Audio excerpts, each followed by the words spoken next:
Hello, and welcome to the Teresa-Dellar Palliative Care Residence.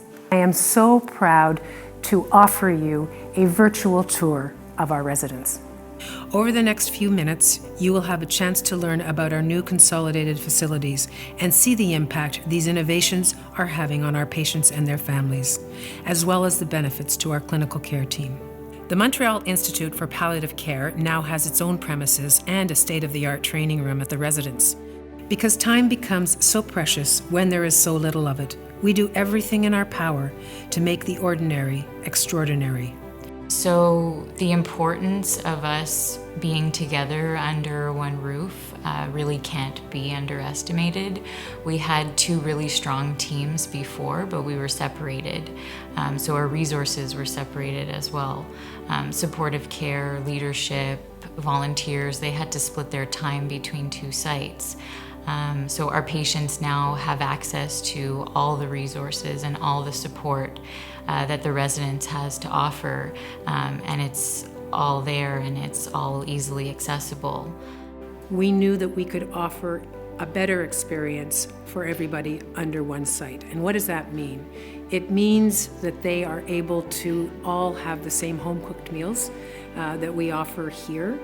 It means that there are many common spaces for the families to be able to spend time with their loved ones.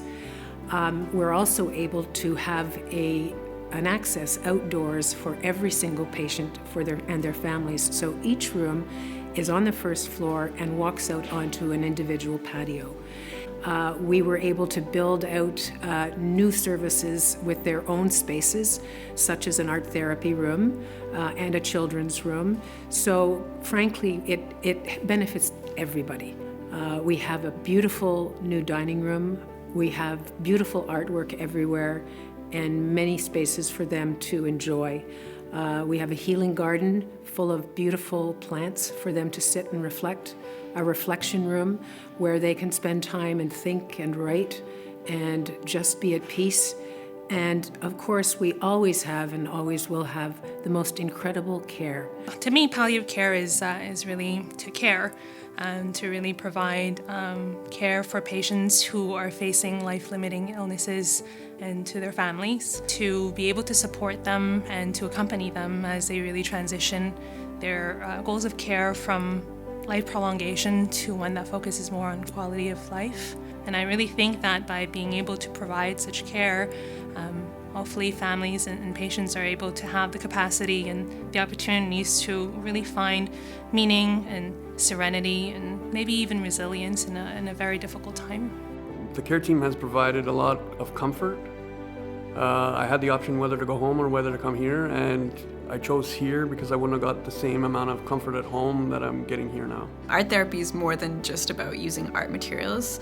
It really is about developing a relationship.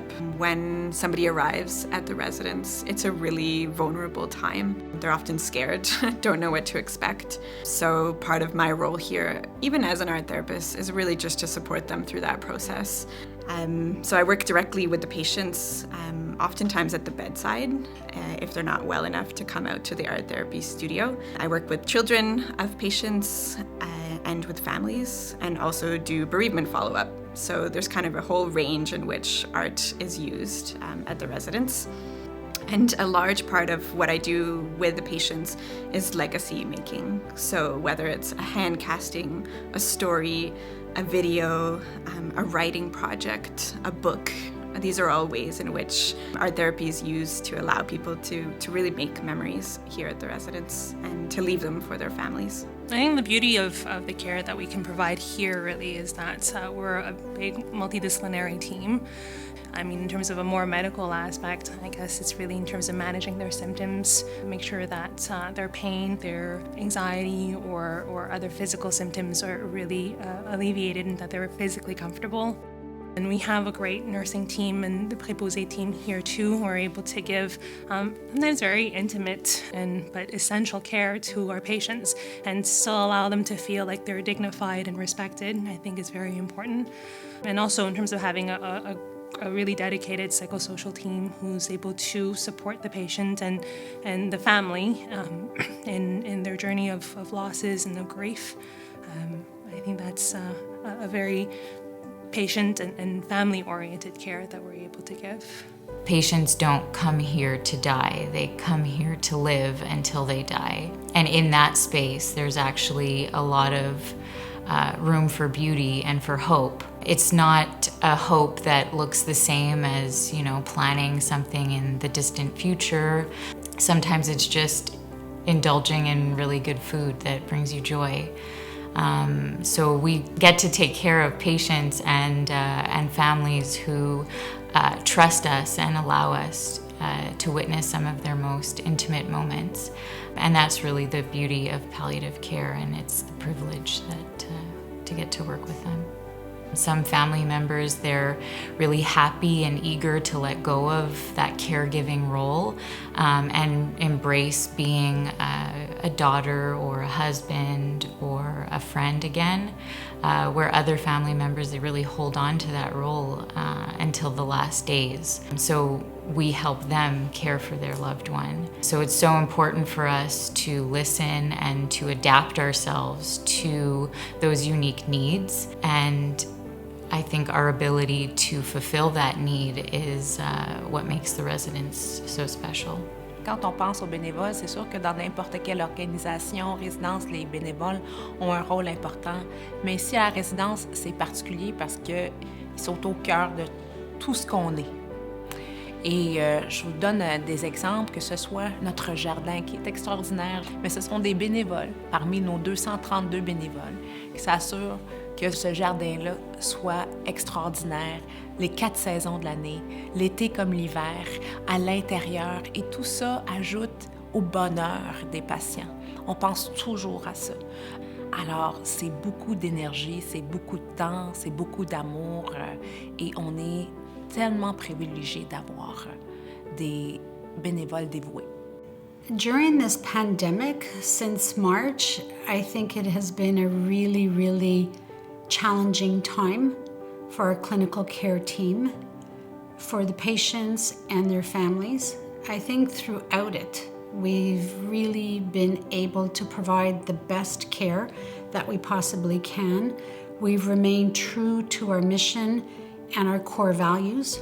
We've continued to provide patients and families with exemplary care, with the utmost respect and dignity and compassion for patients. And I really believe that we've been able to work in a very, very special way. We create as personal a journey as possible for our patients and families by celebrating life and capturing those precious moments that will become our patients' legacy to their loved ones.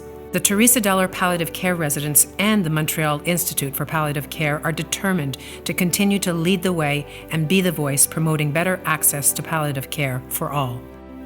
Although we cannot add days to life, we most certainly do add life to days. I think that that's the ultimate respect that you can pay someone, is to never walk out alone and to be accompanied in your final moments. Because I think that's an inherent right as a human being.